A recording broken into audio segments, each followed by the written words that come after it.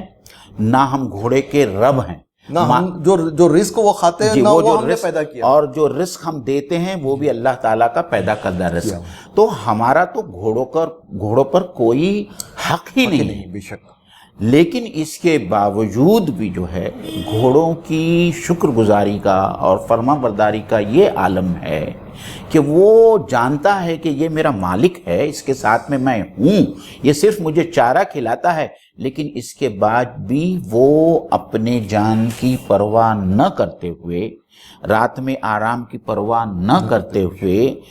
دشمنوں کے بیچ میں یہ جانتے ہوئے کہ وہ دشمن جو ہے ان کے پاس میں ہتھیار ہوں گے، اور دیکھنے میں آتا ہے کہ اس قسم کی جنگوں میں جو ہے گھوڑوں کو اوپر خاص حملہ کیا جاتا ہے،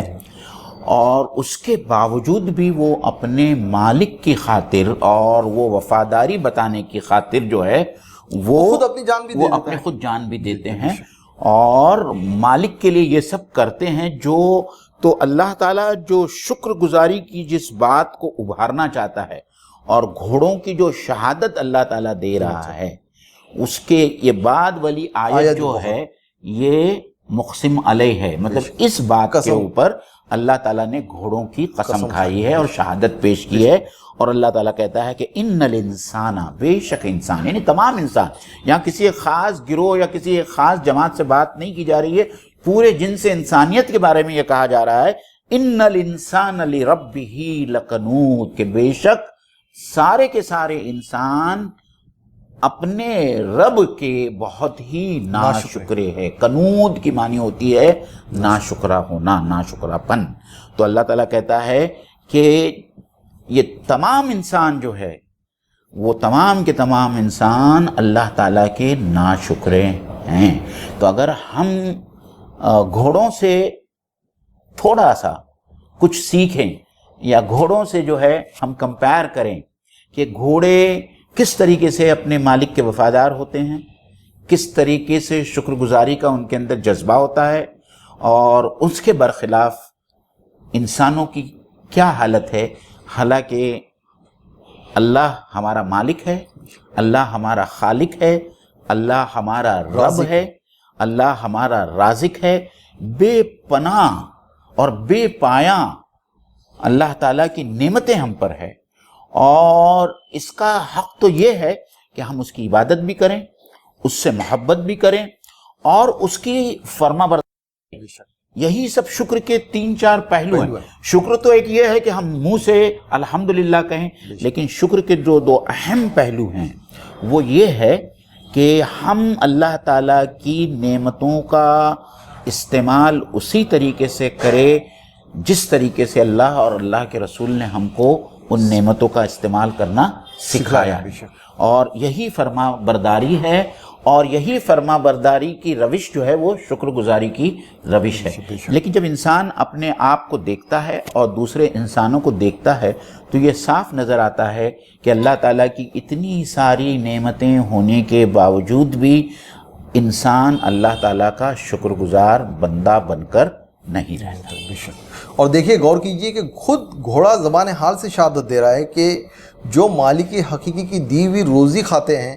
اور اس کی بے شمار نعمتوں سے شب و روز متمتع ہوتے ہیں، پھر اس کے باوجود اس رب کائنات کے فرمانبردار نہیں ہوتے۔ ان کے مقابل ایک شائستہ گھوڑے کو دیکھے کہ اس کا مالک کیا اس کو دیتا ہے، ایک گھاس کا تنکا دیتا ہے، اور جو ہے تو ایک دانہ دیتا ہے، اور وہ اتنی سی تربیت میں اپنے مالک کے ایک اشارے پر جو ہے تو اپنی وفاداری میں جان لڑا دیتا ہے۔ تو یہ ایک خاص جو یہاں پر بات آ رہی ہے، اور مفسرین اس کے بارے میں کہتے ہیں کہ یہاں جنگی گھوڑوں کی سخت خدمات کا ذکر گویا اس بات کی شہادت میں لایا گیا ہے کہ انسان بڑا ناشکرہ ہے۔ اس کی یہ وجہ، یہ تشریح ہے کہ جنگی گھوڑوں کے حالات پر نظر ڈالیے تو میدان جنگ میں اپنی جان کو خطرے میں ڈال کر کیسی کیسی سخت خدمات انجام دیتے ہیں، اور جیسا کہ معین صاحب نے بتایا کہ وہ انسان کے ایک معمولی اشارے پر اپنی جان لڑا دیتے ہیں، جبکہ اللہ تعالیٰ نے ہم کو ہماری تخلیق بھی فرمائی ہے، ہمارے لیے تمام رزق کے اسباب بھی مہیا کیے، پیدا کیے، لیکن ہم دیکھیں کہ ہم لوگ جو ہے وہ اپنے رب کے کتنے شکر گزار ہیں۔ تو یہ ایک یہاں پر کمپیریزن بہت اہمیت رکھتا ہے کہ اللہ تبارک تعالیٰ نے اسی وجہ سے یہاں پر اس بات کو شہادت میں لائیں۔ جی، اور اس کے آگے جو ہے دیکھیے اللہ تعالیٰ کہتا ہے وَإِنَّهُ عَلَى ذَلِكَ لَشَهِيدٌ، کہ انسان خود اپنے آپ پر گواہ ہے، یعنی انسان اپنے دل میں جانتا ہے، اور وہ دراصل میں اس بات کا اعتراف کرتا ہے کہ واقعاتاً جو ہے اس کی جو روش ہے نافرمانی کی، اور جس طریقے سے وہ اپنی زندگی بتا رہا ہے اور وہ اللہ تعالیٰ کی ناشکری کر رہا ہے اور نافرمانی کر رہا ہے، تو دل ہی دل میں وہ بخوبی اعتراف کرتا ہے اور وہ جانتا ہے کہ واقعی میں وہ ناشکرہ ہے۔ اور اسی بات کی طرف جو ہے قرآن مجید میں سورہ قیامہ میں جو ہے اللہ تعالیٰ نے ایک اور آیت نازل کی ہے جس میں اللہ تعالیٰ نے کہا ہے کہ بل الانسان علی نفسہ بصیرہ، کہ بلکہ حقیقت تو یہ ہے کہ انسان خود اپنی جان پر، اپنے آپ پر جو ہے وہ دیکھ رہا ہے اور وہ سمجھ رہا ہے، اور وہ اس بات کا اعتراف بھی کرنے والا ہے، اور وہ اعتراف دل میں کرتا ہے، کیونکہ جب اس کا ضمیر اس کو ملامت کرتا ہے تو اس کو اس بات کا احساس ہوتا ہے، کیونکہ اللہ تعالیٰ نے تو فَأَلْهَمَهَا فُجُورَهَا وَتَقْوَاهَا، اللہ تعالیٰ نے جو ہے ہماری جبلت میں یہ ڈال دیا ہے، اور ہم فطری طور پر ہر برے کام کی برائی سے اور اچھے کام کی اچھائی سے ہم واقف ہوتے ہیں، ہمارا اندرون، ہمارا باطن اس سے واقف ہوتا ہے۔ اور آخرت میں بھی ایسا ہوگا فَاعْتَرَفُوا بِذُنُوبِهِمْ، کہ وہ اپنے اپنے گناہوں کا اعتراف کریں گے۔ سورہ ملک کے اندر جو آیت آئی ہے، تو یہی بات یہاں لائی گئی ہے کہ وَإِنَّهُ عَلَى ذَلِكَ لَشَهِيدٌ، کہ وَإِنَّهُ عَلَى ذَلِكَ لَشَهِيدٌ، یہاں پر اور یقیناً وہ خود بھی اس پر گواہ ہے۔ اس سے مراد جو ہے کچھ مفسرین نے جو ہے وہ لشہید کا فاعل جو ہے اللہ تبارک تعالیٰ کو قرار دیا ہے، لیکن ماں باپ کی آیت میں آپ دیکھیں کہ ضمیر کا مرجع جو ہے وہ انسان ہے، اس لیے یہاں پر یہ بات کلیئر ہونا چاہیے کہ یہاں پر جو وہ سے مراد جو ہے انسان ہے، کہ اور یقیناً وہ خود بھی اس کا جو ہے مرجع جو ہے وہ انسان ہے، اور انسان خود اپنے آپ میں آپ دیکھیں کہ اس بات کا گواہ ہے کہ جب آپ اکثر دیکھیں انسانوں کی وہ جو ہے ناشکری کرتے ہیں، اور جو ہے تو اللہ تبارک تعالیٰ کی جو نعمتیں ہیں، جو بے شمار نعمتیں ہیں، اس کا جو ہے وہ اعتراف نہیں کرتے ہیں۔ صحیح۔ اور یہ جو ہے نا صلاح الدین بھائی جو آگے کی آیت ہے، دراصل میں انسان کی ناشکری کی جو وجہ ہے، جس کو ہم عام طور پر انگلش میں روٹ کاز کہتے ہیں، روٹ کاز انالیسس، تو وہ روٹ کاز انالیسس جو ہے وہ بیان کی جا رہی کہ کیا وجہ ہے انسان کی اس ناشکری کی۔ تو اللہ تعالیٰ جو کہتا ہے کہ وَإِنَّهُ لِحُبِّ الْخَيْرِ الْشَدِيدِ، کہ وہ دراصل میں خیر کے لیے بڑھ چڑھ کر جو ہے اس کے دل میں مال کی محبت رچ بس گئی ہے۔ یعنی وہ یہاں جو خیر کا جو لفظ استعمال کیا گیا ہے قرآن مجید میں خیر کا لفظ عام طور پر دو معنوں میں استعمال کیا جاتا ہے۔ ایک تو مال کے معنی میں بھی کیا جاتا ہے، جیسا کہ سورہ بقرہ کی وہ جو آیت 180 آیت ہے کہ اگر تم نے مال چھوڑ کر جایا ہے تو تم وصیت کرو، سورہ بقرہ کی جو آیت ہے وہاں بھی خیر سے مراد مان لیا گیا، ان ترک خیرا الوصیت، ٹھیک ہے۔ اور اس کے ساتھ میں بھلائی کے ہر کام کو بھی جو ہے خیر سے تعبیر کیا جاتا ہے۔ تو یہاں لیکن یہاں خیر کے کام سے مراد نہیں ہے، یہاں جو خیر جو لایا گیا ہے بھلائی کے کام کے لیے نہیں لایا ہے، بلکہ یہاں لایا گیا ہے مال اور دولت۔ اور اللہ تعالیٰ صاف طور پر کہتا ہے کہ یہ ناشکری کی جو وجہ ہے اس کی وجہ یہ ہے کہ اس کے دل میں مال اور دولت کی محبت اتنی رچ بس گئی ہے کہ اس کے سامنے کسی اور چیز کی محبت کو وہ ترجیح نہیں دے سکتا، اس کی ترجیح جو ہے وہ صرف مال اور دولت کی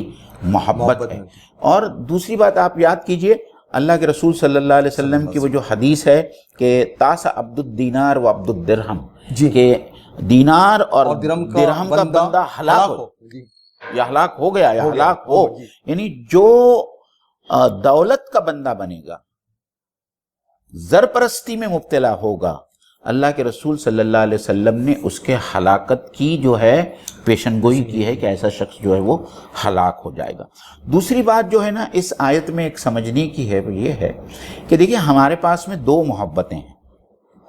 ایک تو دنیا کی محبت، اس میں ہر چیز آ گئی،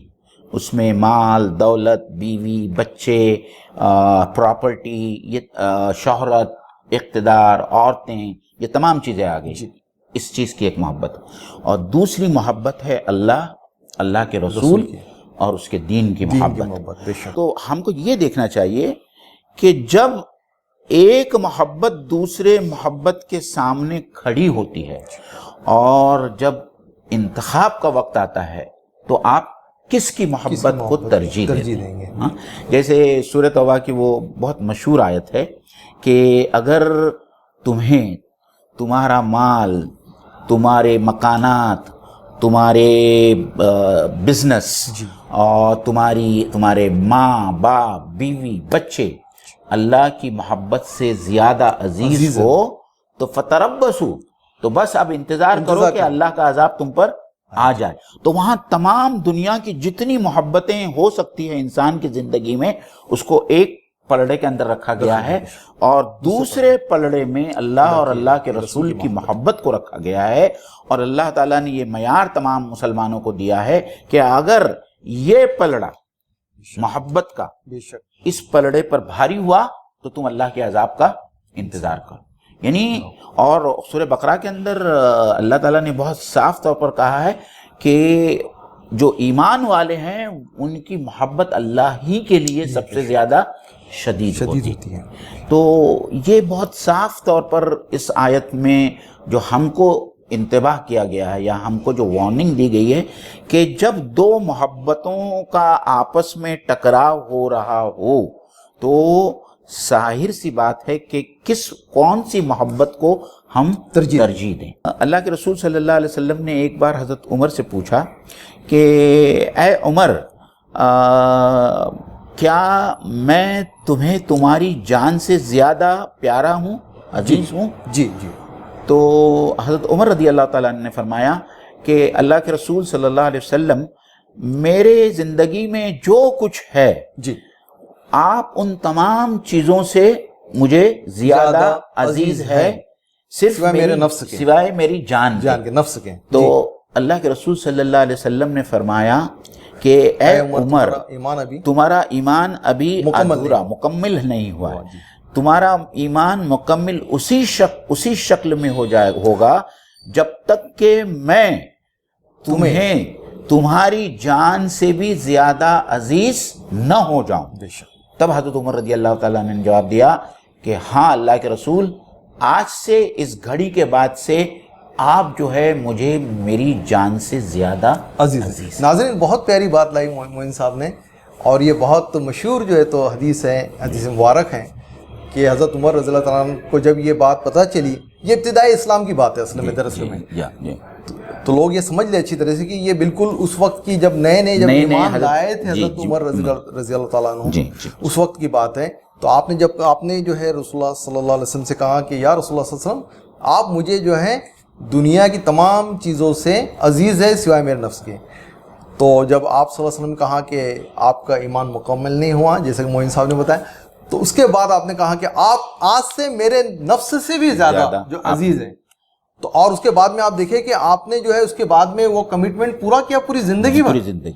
کہ آپ جو ہے تو اپنی جان سے زیادہ جو اپنے رسول صلی اللہ علیہ وسلم، اپنے نبی صلی اللہ علیہ وسلم کی جو ہے تو وہ محبت کرتے تھے اور جو تو اس کی جان پر. میں معین صاحب یہاں پر ایک بات ایڈ کروں گا اس آیت مبارک اس میں، کہ جیسا کہ یہاں پر اس آیت میں آیا کہ وہ اِنَّهُ لَحُبِّ الْخَيْرِ لَشَدِيدٌ، کہ اور یہ مال کی محبت میں بڑا سخت ہے. تو یہاں پر علماء کرام نے ایک بات بتائی ہے جو میں ناظرین کے سامنے پیش کرنا چاہوں گا، کہ مال کی کمائی کو شریعت نے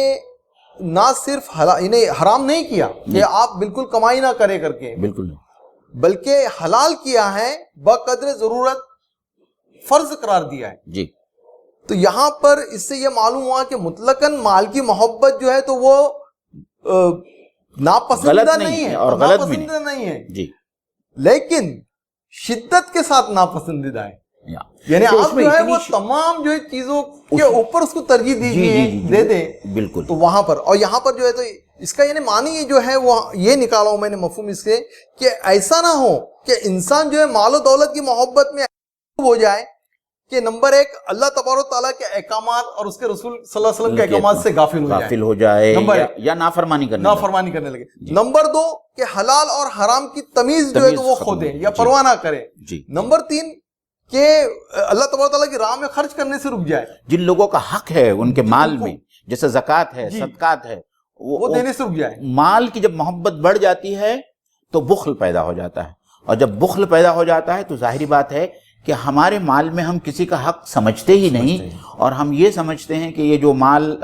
ہمارے پاس میں ہے یہ ہماری صرف ہمارا ہی حق ہے، ہمارا حق ہے، اور ہماری اپنی صلاحیتوں کی وجہ سے ملا ہے. یہ جو ہے قانونی فقہ ہے. آگے ہم چلتے ہیں. افلا یعلم اذا بعثر ما فی القبور. اب جو ہے انسان کو اس کی توجہ جو ہے اس طرف مبذول کرائی جا رہی ہے. اللہ تعالیٰ نے یہ تمام ابتدائی باتیں رکھنے کے بعد میں اب براہ راست اللہ تعالیٰ کہتا ہے افلا یعلم، کیا یہ شخص، کیا یہ انسان یہ نہیں جانتا؟ افلا یعلم، کیا یہ انسان یہ نہیں جانتا؟ اذا بعثر ما فی القبور، کہ جب قبروں سے ان کو اٹھایا جائے گا یا قبروں سے ہر چیز کو باہر نکالا جائے گا اور ان کا انالیسس ہوگا اور ان کا معائنہ ہوگا. کیا انسان اس دن سے ناواقف ہے؟ کیا اس کو نہیں معلوم ہے کہ ایک دن ایسا آنے والا ہے جب قبروں سے ہر چیز نکالی جائیں گی؟ یا زمین میں جتنی چیزیں مدفون ہیں ان تمام چیزوں کو جو ہے زمین اپنے اوپر اٹھا کر پھینک دیں گی. یہی مضمون ہو بہو دوسرے الفاظ میں اللہ تعالیٰ نے سورہ الزلزال میں پیش کیا تھا، جو ہم نے پچھلی نشست میں دیکھی. وَأَخْرَجَتِ الْأَرْضُ أَثْقَالَهَا، جب نکال پھینکے گی زمین اپنے بوجھ کو. تو اس بوجھ سے یہی مراد ہے کہ زمین میں جو کچھ دفن ہے، چاہے وہ مردہ ہو، چاہے دفینے ہو، چاہے وہ تمام شہادتیں ہوں جو چھپائی گئی، جو جرم کرنے والا اپنے جرم کو چھپانے کے لیے کرتا ہے، وہ تمام شہادتیں، وہ تمام دفینے، وہ تمام مردہ لوگ جو ہے اس زمین سے نکالے جائیں گے. تو اللہ تعالیٰ اسی روز سے اور اسی بات اور اسی واقعے سے انسان کو جو ہے ڈرا رہا ہے اور وارن کر رہا ہے کہ کیا یہ نہیں جانتے کہ ایک دن ایسا آنے والا ہے جب ان کو زمین سے اور قبروں سے اٹھایا جائے گا. موہن صاحب بالکل بہت یہ آیت جو ہے بہت تفکر اور تدبر کی آیت ہے کہ افلا یعلم اذا بعثر ما فی القبور، کہ تو کیا وہ اس حقیقت کو نہیں جانتے جب قبروں میں جو کچھ مدفون ہے اسے نکال لیا جائے گا. جی جی. زرپرست، یہاں پر زرپرست انسانوں کو سخت تنبیہ ہے اس آیت میں. اس آیت کریمہ کے اندر جو ہے سخت تنبیہ ہے ان لوگوں کو جو مال کی محبت کو سب سے زیادہ اپنے ترجیح دیتے اپنی زندگی کے اندر. جی. وہ لوگ اس دن سے غافل ہیں، وہ اس دن کے اوپر یقین نہیں رکھتے کہ جب ان کو جو ہے قبروں سے نکالا جائے گا اور ان سے حساب لیا جائے گا. جی. وہ اس بات سے غافل ہے بالکل. تو اللہ تبارک تعالیٰ اس آیت کریمہ میں بتا رہے بعثر کا مطلب جو ہے یہ بہت معنی خیز ہے. با عین ثار را، اس کے ایک مفہوم تو اس کا یہ آتا ہے کہ اسکیٹرڈ کرنا، یعنی کسی چیز کی تفتیش کرنے کے لیے وہ جو سامان وہاں پر جمع ملا ہے اس کو جو ہے تو علیحدہ علیحدہ کرنا. اس کے ایک یہ معنی آتے ہیں بعثر کے. تو یہاں پر اللہ تبارک تعالیٰ وہی فرما رہے ہیں کہ تمام وہ چیزیں جو لوگوں نے اللہ اور اس کے بندوں پر خرچ نہیں کیے اور اسے جو ہے دفینوں کی شکل میں جو ہے محفوظ کر کے زمینوں میں دفن کر دیا، جی جی، انہیں بھی نکالا جائے گا. یہاں سے ایک مراد جو ہے تو یہ جی جی. تو بعثر کے معنی جو ہے کسی جمع کی ہوئی چیز کو جائزہ لینے کے لیے منتشر کر دینا، یہ اس کے معنی اس آیت کریمہ میں آیا ہے. اللہ تعالیٰ کہتا ہے وَحُصِّلَ مَا فِي الصُّدُورِ، اور حاصل کیا جائے گا، نکالا جائے گا، ایکسٹریکٹ کیا جائے گا ما فی الصدور، جو کچھ بھی ان کے سینوں میں ہے. مطلب انسان کے وہ راز جو صرف انسان ہی جانتا ہے اور اللہ جانتا ہے زندگی میں، جو راز، کچھ راز ایسے ہوتے ہیں کہ موت تک جو ہے وہ راز کسی کے ظاہر نہیں ہوتے، محرکات ظاہر نہیں ہوتے کہ کسی ایک شخص نے ایسا کیوں کیا. اللہ تعالیٰ کہتا ہے کہ وہ تمام راز کی باتیں بھی جو ہے اللہ تعالیٰ اس روز، جس روز حساب اور کتاب ہوگا، جس روز مردوں کو زندہ کیا جائے گا، اللہ تعالیٰ یہ کہہ رہے ہیں کہ وہ تمام راز کی باتیں بھی ان کے سینوں سے اخذ کی جائیں گی۔ سورہ طارق میں بھی اسی چیز کو اللہ تعالیٰ نے بتایا گیا ہے، یوم تبلی السرائر، کہ اس روز جو ہے راز کی باتیں جو ہیں وہ کھول دی جائیں گی، بتا دی جائیں گی۔ یوم تبلی السرائر فما لہم من قوۃ ولا ناصر، اور یہ جب راز کی باتیں سامنے آ جائے گی اور جب حساب اور کتاب کا دن ہوگا تو اس کے لیے وہاں مدد کرنے والا کوئی نہیں ہوگا، کوئی مدد کرنے والا نہیں ہوگا، اور اسی بات کو یہاں پیش کیا گیا ہے۔ بے شک، تو مال و دولت کے دفینوں کے ساتھ ساتھ محرکات اعمال کا بھی ریکارڈ وہاں پر موجود ہوگا، جی، اور اللہ تبارک تعالیٰ کے سامنے وہ جو ہے تو حاضر کیا جائے گا، وہ رہے گا تاکہ ہر شخص پر حجت قائم ہو، حجت قائم، جی، ہر شخص پر حجت قائم ہو جائے، اور یہ امر بھی واضح رہے کہ کوئی شخص کتنا ہی غلط کام کرے جی، لیکن اس کو جائز ثابت کرنے کے لیے کوئی نہ کوئی اچھا محرک کو تلاش کر کے رکھتا ہے، جی، جی، تاکہ اپنے نفس کو، اپنے نفس لوامہ کہ انسان کا ہمیشہ اس کا ایک نفس اللہ تعالیٰ نے ایک ایسا بنایا جسے نفس لوامہ کہتے ہیں، جو اسے ہمیشہ برے کام پر ٹوکتا ہے، ملامت کرتا ہے، ملامت کرتا ہے، جی،